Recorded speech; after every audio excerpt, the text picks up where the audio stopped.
Welcome to Barnstable Today. I'm Nick Cortez. And I'm Kevin Friel. We'd like to remind you right at the top that the meetings we cover are available on demand at the town's website. You can log on at www.town.barnstable.ma.us. On Thursday night, the Town Council will pick up where it left off at its May 20th meeting, hearing fiscal year 2011 budget presentations from the town's department directors. Following that, the council will open public hearings on the items, as well as begin its formal debate and discussion. This year, residents have the opportunity to call into Town Hall to voice their opinion while the debate is ongoing. For more on the 2011 operating budget and the entirety of the council's agenda, we sought out the insight from Assistant Town Manager Tom Lynch. Well, Tom, the Town Council is getting back after it on Thursday night, June 3rd. They're going to continue a discussion that they started at their May 20th meeting. Now, I'd like you to catch us up in the process because they are going through the 2011 fiscal year operating budget. Where exactly are we in this process tonight, or Thursday night? Well, we're still at some of the beginning stages because we were only able to get through workshop presentations from the schools, police, DPW, and regulatory services. We're kind of in the middle of, or just the beginning of, hearing about community services when we hit the 11 o'clock hour, lost a quorum at that point in time, and it was decided that we thought we might have another special meeting on May 27th to finish the presentations, but it was decided to put it all off till June 3rd. So the council president, Fred Chirigotis, has indicated that we'll start with the presentations and pick up where we left off, right, with community services. And they cover things like recreation and senior services and marine environmental affairs, go through all of that, then cover the other items, which include the town manager's budget, town council's budget, finance, and then we'll go back to the beginning after the workshop presentations and hear again from schools and police, and at that point in time they'll open a public hearing. The public can come in and comment on it. There'll be questions back and forth, and then the council will vote on each section as we go through. Now, I'd like to talk about a unique opportunity that is going to be made available to the residents on Thursday night. Now, it's a call-in feature for folks at home who can't make it down here. Could you tell us about what's going to happen? The town manager is having staff available so that if someone wants to call 508-862-4610 at 7 o'clock, they can comment on the various sections as we're going through and raise questions that they might have about the budget.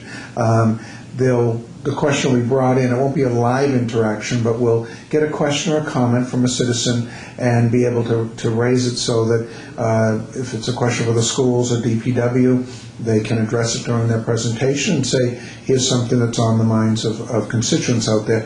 We've also gotten emails, folks looking at the website or John's e-newsletter and commenting on that with some questions, that might impact a particular budget, and we'll try to address those as we go through also. So the budget is available at the town's website. It's also been made available at all the town libraries. All the town libraries. And the video from the May 20th Town Council meeting is available at the town's website.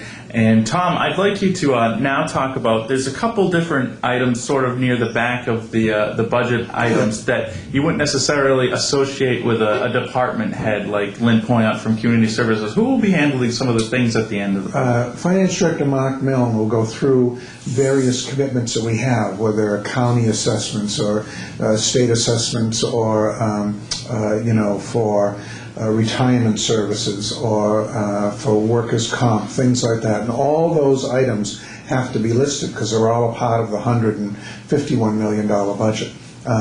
People will note as we go through it, as we perhaps have indicated before, that the schools and the police and the Department of Public Works make up the bulk of the budget. That's where most of the personnel would be found. But all of these items also at the end, whether it's workers' comp or retirement benefits or whatever, all have to be accounted for, and there'll be upward charts and information that's presented by the town manager and the finance director.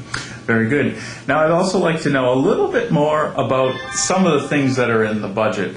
One of the things that I've noticed is that someone might notice a revolving fund or an enterprise account. Could you sort of delineate through some of those things? Good point, particularly with the enterprise accounts, because we have an enterprise account is a fund, a department that's established, and all of their funding comes through fees and user fees for those that are operating at water pollution control or the whole landfill situation. That's all fee-based, and for those of us that use a land fee, a $130 fee goes into pay for all the services that go on out there. So within that presentation, you might hear that a certain activity is happening, or so, whether they're spending money out there. Well, it all comes from within that enterprise account. So it's not coming from general obligation tax dollars that are raised from property taxes or from excise taxes or meals or other ways that we gather our revenue. Now, I should point out that this is pretty much a level-funded budget. People will hear, as we've discussed in the past on this show, where there have been some increases with Prop 2.5, but those get eaten up very quickly because excise tax and hotel and motel tax revenues are so far depressed. So it's always a balance of revenues and expenditures. And while there are a couple of new initiatives, a new economic development person, for instance, that we're hoping is going to help stimulate greater job opportunities for folks here in Barnstable, most of the budgets will be level funded. Some great overall information about the budget right there. Now, Tom, in our last minute or so that we have today, I'd like to talk about the new business items that are on the agenda. And the council may not get through all the budget stuff. So could you tell us about some of the new business, and then how are they going to go from here? Sure. Even though we don't finish all the budget stuff, we're hopeful that there'd be a special meeting then on the 10th to cover the budget. But there'll be items under new business that, in order for us to deal with them on the 17th, we'll need to pass a first reading or refer to public hearing at this meeting. So people may see the council at the very end jump into things like a sign code for Main Street that's been vetted by the planning board, and a lot of work done on that end, and a lot of merchants are interested in that. So that'll be referred to a public hearing on the 17th. There's a Field of Dreams track renovation, football field renovation that the schools would like to get on, and that needs referred to a public hearing. And some zoning changes out in Marston's Mills that the business district has been, the residents have been looking for out there in the business district. So all those items will be hopefully passed on so that they can be dealt with on the 17th. Certainly sounds like another long night for the town council. We look forward to it. Thank you. Town Council President Fred Chirigotis notes that Thursday, June 10th, has been set aside for a special meeting of the Barnstable Town Council, should it need more time to discuss and debate the 2011 fiscal year operating budget. If you wish to call in with your opinion on the budget, starting Thursday night at 7 p.m., phone lines will open. Dial 508-862-4610. Now we take a check of this week's remaining meeting schedule. On Wednesday, June 2nd, at 7 o'clock, the Highness Main Street Waterfront Historic District Commission meets in the Selectmen's Conference Room. On Thursday, June 3rd, at 7 o'clock, the Town Council meets in the Town Hall hearing room.